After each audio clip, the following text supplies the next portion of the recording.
If you do absolutely nothing with your income tax returns this year, the government has already made a choice for you. The system automatically locks you into the new 2025 tax regime. The government designed the 2025 Income Tax Act to function as a behavioral nudge, pushing the entire country toward a simplified, deduction-free system. That leaves you with a strict choice to make before you file: accept the completely frictionless path of the new rules, or put in the high-friction administrative work required to optimize your yield under the old rules.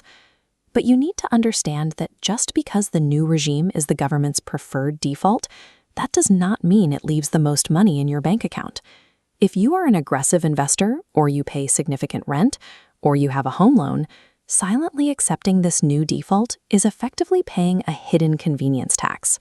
Winning at tax season is no longer about finding the objectively better government system. It is strictly about calculating your personal break-even point. This table lays out the core structural difference between the two playbooks. The new regime offers immediately lower baseline tax percentages. The old regime starts with a higher base rate, but allows you to lower that rate using conditional paperwork. Under the new regime, the 2025 Act provides a full tax rebate on income up to 12 lakh rupees.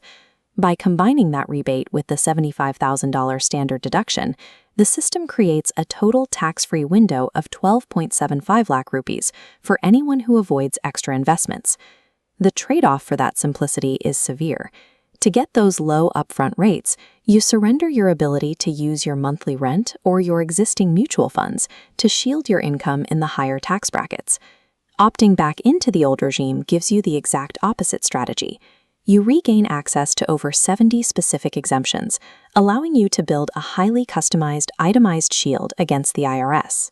Because the old regime starts at a higher baseline percentage, it aggressively punishes anyone who opts in, but then fails to meticulously claim every single one of those deductions. This bar chart tests a 15 lakh gross salary side by side. Under the new regime, you're taxed on the bulk of that at lower baseline rates, but in the old regime, that exact same 15 lakhs is artificially crushed down to a 9 lakh taxable base. Getting that drop requires you to first max out the Section 80C investment limit, filling that 1.5 lakh bucket completely. Next, you have to submit heavy claims for your house rent allowance, or heavily deduct the interest payments on your active home loan. If you miss either of those steps, you fall straight into a trap. Under the old regime, the tax rate jumps to a steep 20% the moment your taxable base crosses the 5 to 10 lakh bracket. The math is clear. The old regime only beats the default if you successfully force your taxable income down into a cheaper bracket. If your deductions fall short, the higher baseline rates ensure you lose money. But those tax savings come with a serious behavioral cost. Maximizing ADC means locking 1.5 lakhs of your cash inside illiquid assets like PPF or ELSS funds for years at a time. You also have to continuously spend capital on private health insurance premiums just to keep your Section 80D shield active. Then comes the administrative friction. You're burdened with tracking rent receipts, cataloging endless medical bills, and maintaining exact proofs of investment. Locking cash behind glass and doing hours of paperwork is a trade you should only make if the final tax savings heavily outweigh the reality of losing your day-to-day liquidity. Everything we just covered applies to salaried employees. If you file as a business owner or a freelancer, the rules change and the stakes get much higher. Non-salaried individuals face a strict penalty. The law states you can opt out of the old regime and into the new regime exactly once. A salaried employee can safely pivot their strategy every single year, bouncing between regimes depending on their expenses. A freelancer cannot. If you own a business, you have to accurately forecast your capital investments, business expenses, and personal deductions for the next half-decade before you lock in your choice. A single mistake in this filing cycle creates a multi-year financial liability that is legally irreversible. This decision matrix gives you the exact math you need to clear the noise.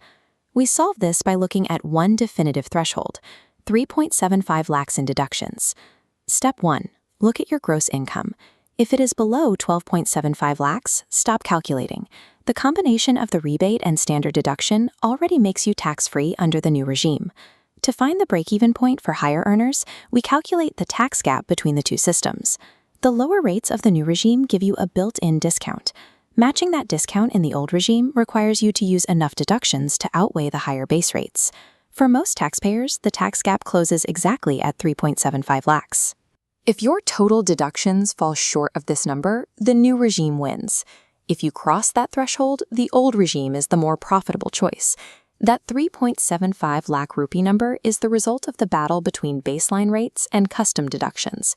It provides a definitive answer to the trade-off dilemma. We can map that threshold directly to 3 specific profiles. First is the minimalist. You are early in your career, you don't pay heavy rent, and you want maximum liquid cash in your bank account today. If you fit this profile, ignore the pressure to buy tax-saving investments you don't actually need.